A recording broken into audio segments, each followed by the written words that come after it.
ராகு தோஷம் நீங்க செய்யக்கூடிய ஒரு எளிய பரிகாரத்தை பத்தி தான் இந்த பதிவுல நம்ம பார்க்க போறோம். இந்த பரிகாரத்தை புதன்கிழமை அன்னைக்கு தான் செய்யணும்.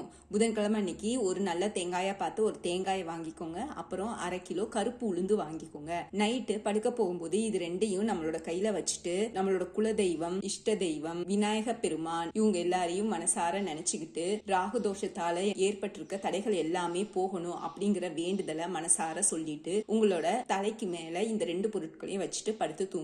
அன்னைக்கு நீங்க படுக்கும்போது பெட்ல படுக்காம கீழே பாய் விரிச்சு தலையணை வைக்காம படுக்கணும். மறுநாள் காலையில எந்திரிச்சு சுத்தமா குளிச்சு முடிச்சுட்டு வீட்டுல விளக்கேத்தி வச்சுட்டு இந்த தேங்காய் கருப்பு உளுந்த ஒரு தாம்பாள தட்டுல எடுத்து வச்சுட்டு பக்கத்துல இருக்கிற விநாயகர் கோவிலுக்கு போகணும். இதோட வெத்தலை பாக்கு நம்மளால முடிஞ்ச தட்சணை ஏதாவது ஒன்ன வச்சு அங்க இருக்கிற அர்ச்சகருக்கு தானமா கொடுத்துட்டு வந்துடணும். இந்த மாதிரி தொடர்ந்து 7 வாரங்கள் செஞ்சுட்டு வந்தோம்னா ராகுவால ஏற்பட்ட தோஷங்கள் எல்லாமே நீங்கிடும்.